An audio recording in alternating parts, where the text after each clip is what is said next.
Top quality और consistent performance के लिए सिर्फ सिल्वर पंप नाम याद रखना।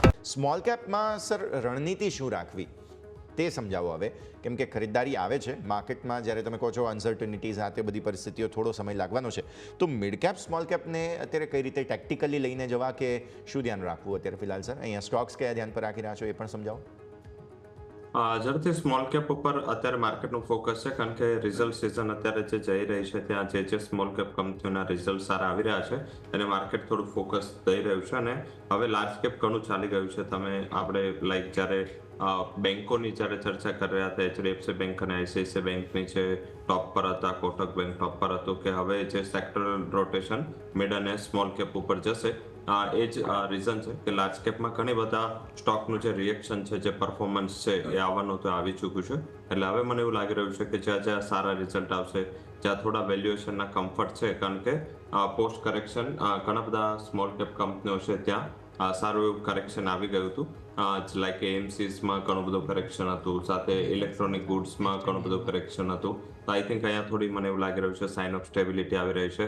વાયર અને કેબલ કંપનીઓમાં જે નવા બિઝનેસ હાઉસીસ ફોરે થઈ રહ્યા હતા, તો ત્યાં પણ વીકનેસ હતી. ટાયર સેક્ટરમાં વીકનેસ હતી. તો અહીંયા બધે એક સારી એવી પેરિંગ ઓફ ટ્રેડ થઈ રહ્યું છે.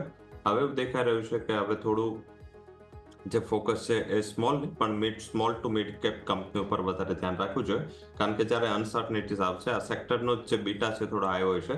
એટલે અનસર્ટનિટીઝ અને વોલ્ટાલિટીમાં સેક્ટર છે થોડું એમનું પરફોર્મન્સ છે એ વોલ્ટાઇલ રહેતો હોય છે. લાઈક કે small to mid cap power company અને પાવર ઇન્ફ્રા સાથે જોડાયેલી કંપની ઉપર ફોકસ કરવું જોઈએ, જ્યાં મારું રેકમેન્ડેશન જી પાવર પર રહેશે. અહીંયા એવું દેખાઈ રહ્યું છે કે એક ઘણી સ્ટ્રોંગ કંપની છે, પરંતુ અહીંયા માર્કેટની વોલ્ટાલિટીમાં થોડું પ્રાઇસમાં રિએક્શન નીચેની સાઈડ આવ્યું છે.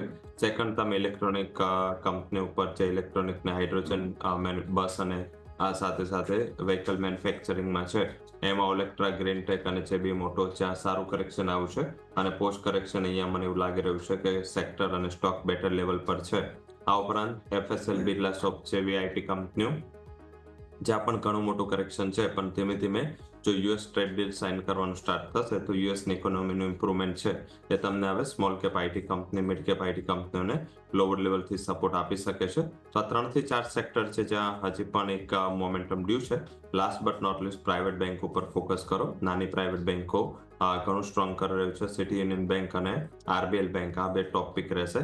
અહીંયા મારા હિસાબે ખરીદારી કરવી જોઈએ. આઈ થિંક મેનેજમેન્ટ ચેન્જીસ ઘણા થયા છે અને સ્ટ્રક્ચરલ ચેન્જીસ થઈ રહ્યા છે. તો આ સેક્ટર્સ છે, લિસ્ટ છે, જ્યાં નવી ખરીદારીની સલાહ રહેશે.